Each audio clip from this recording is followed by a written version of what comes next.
A claps.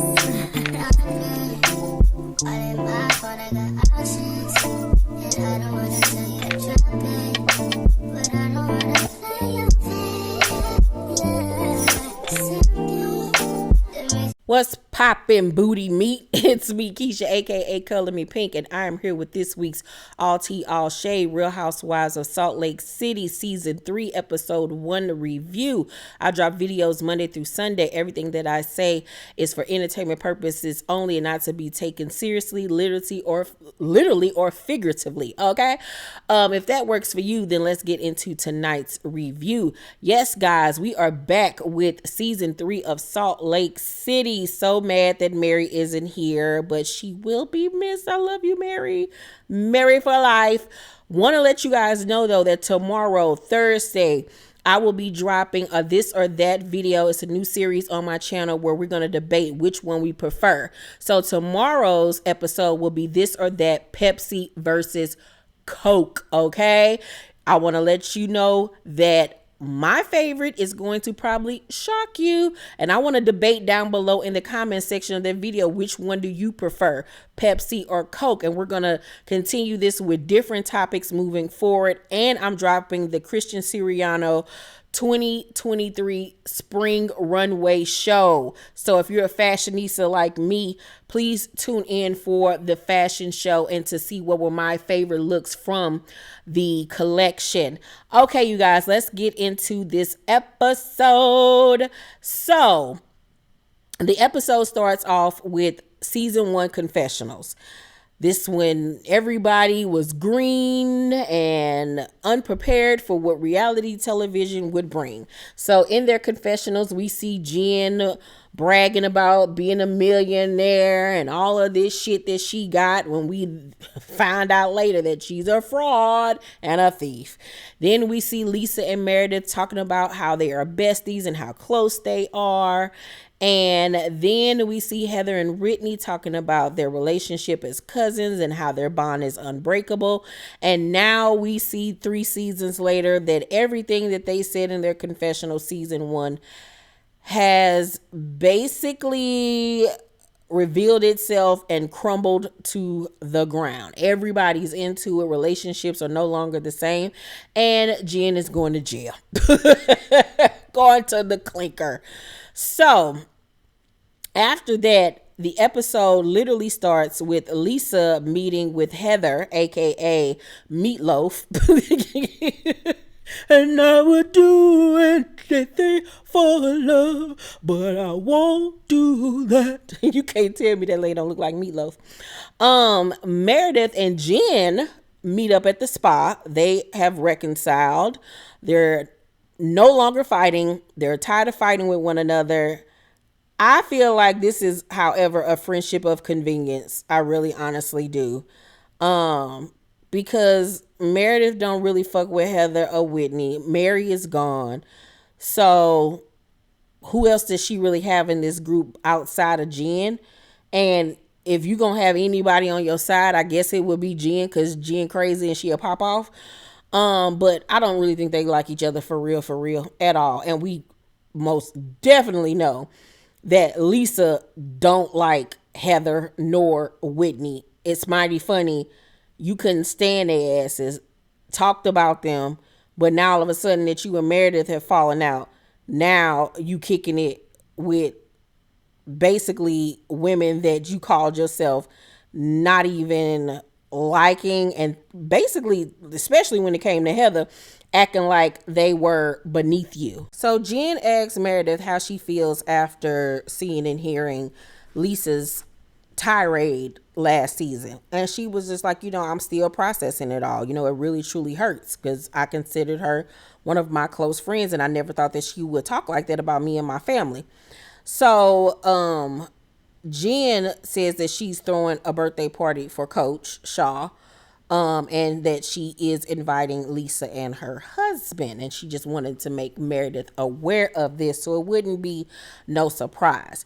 Then we go back to Heather and Lisa, And Heather was like, in her confessional that she's meeting with Lisa because Lisa needs me. And if I could do something of value for Lisa, then maybe she won't hate me so much. This is why people treat you the way that they treat you, Heather, because you are a walking, talking, willing doormat.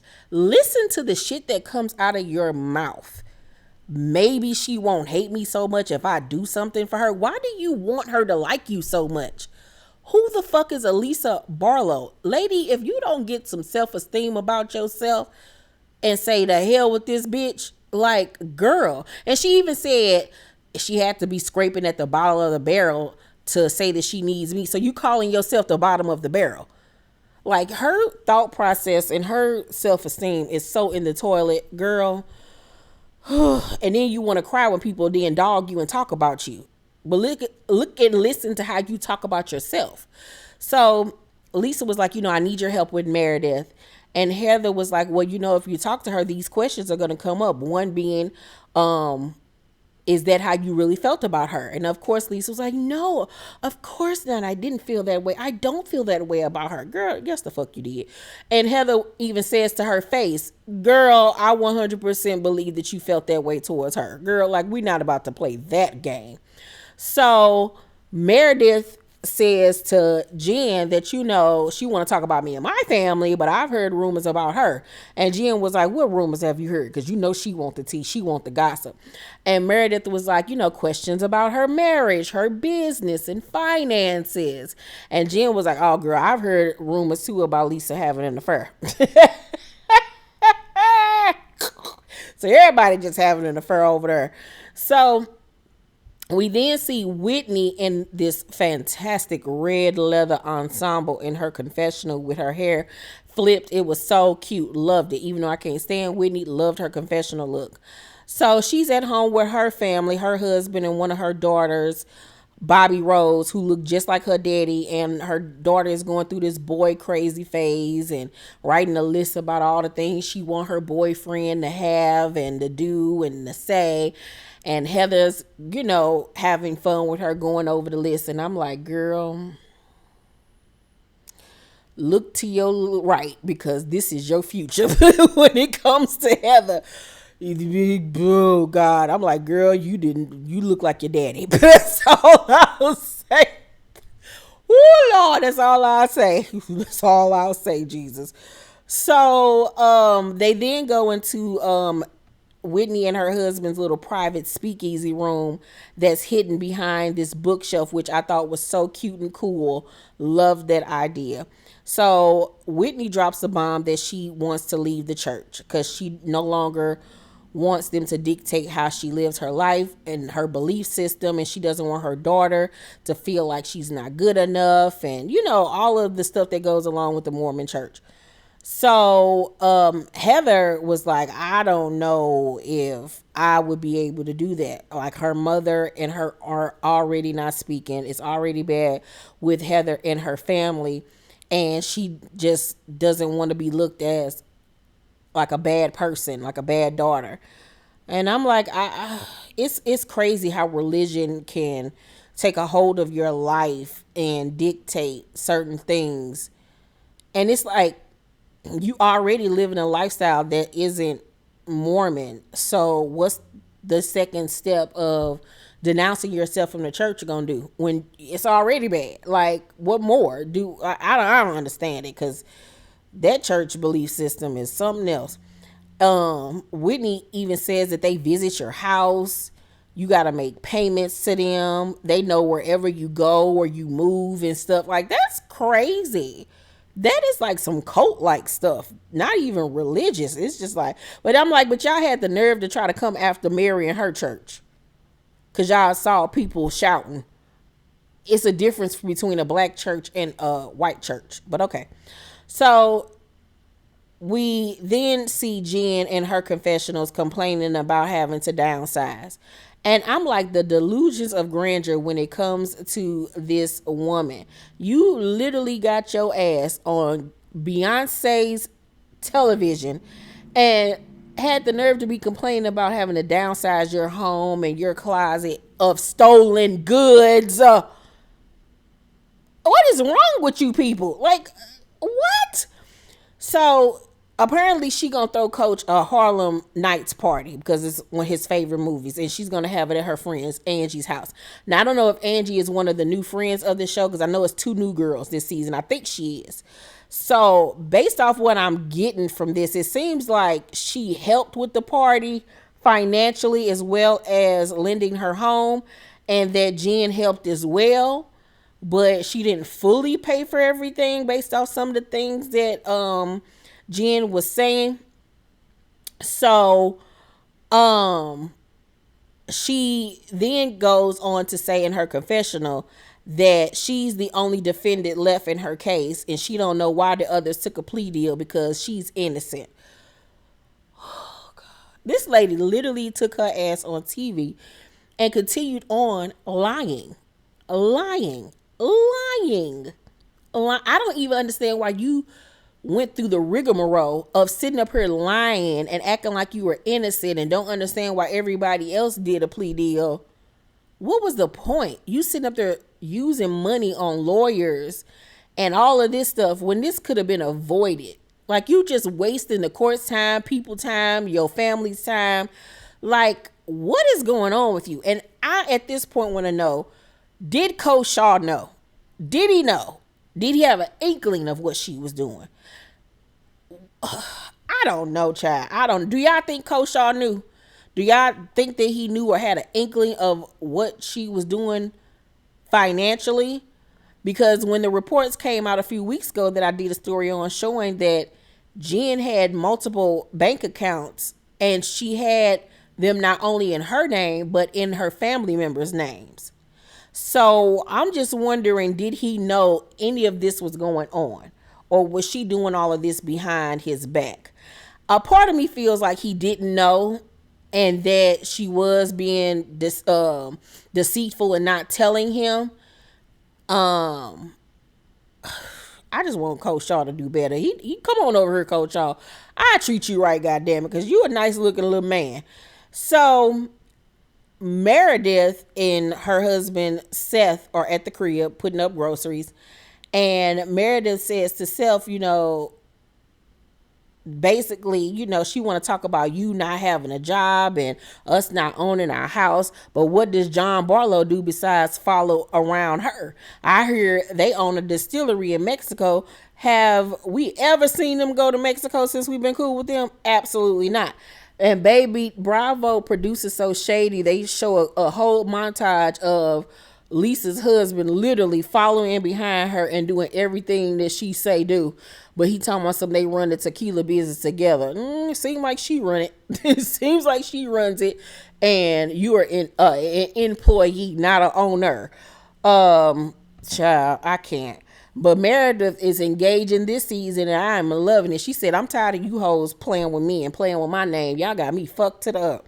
So Meredith also says in her confessional that Lisa's tequila company isn't making any money, and that in 2018 the company was reporting losses and had some outstanding debts. And she takes it even further by saying, I have never exchanged sex for money. That's what a whore is. Maybe someone else has. I'm like, ooh, y'all are going for the jugular this season. Y'all are not playing, calling each other whores and prostitutes, and you're bankrupt and your business going out of business. What? Ooh, Salt Lake said, we came to play, bitch. Y'all got us fucked up. So it's the night of Coach's party. The decor is beautiful. The home is beautiful. Everybody's dressed up and, the 30s, 20s flapper looks or whatever. Heather up here trying to throw that goddamn monkey pussy to some man named Big Baby. Oh gosh, she just don't never stop. Heather tells Meredith that she talked to Lisa, and Meredith looking like, okay, what the fuck you telling me this for? So Heather in her confession was like, Meredith acting like she don't care, but according to, Mormon Bible laws or whatever, since they were supposed to be such close friends, that they deserve a conversation and a path of forgiveness. I don't think anything can be forgiven in this case. Cause you not only dog me, you dog my husband, my home, you like my kid. Like fuck that. You can be a fool, but that don't mean Meredith got to be a fool.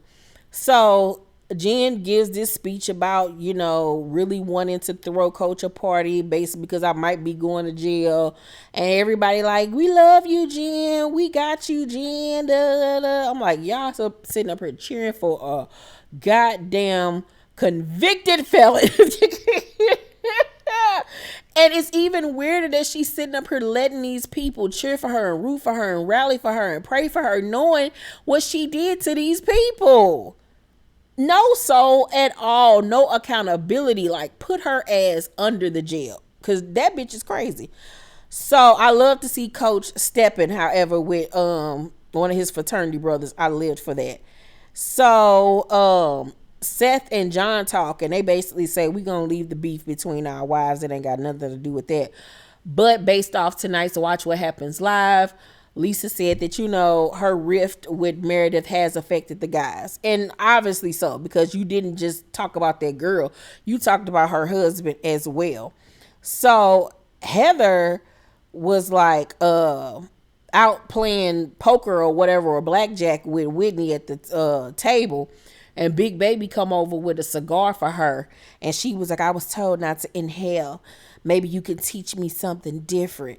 And I'm like, Heather, you still ain't learned how to flirt. Like, you don't have to lead with sex. That's why men don't take you seriously, because you always trying to throw that goddamn fucking big bear vagina at somebody. Like, simmer down, bitch.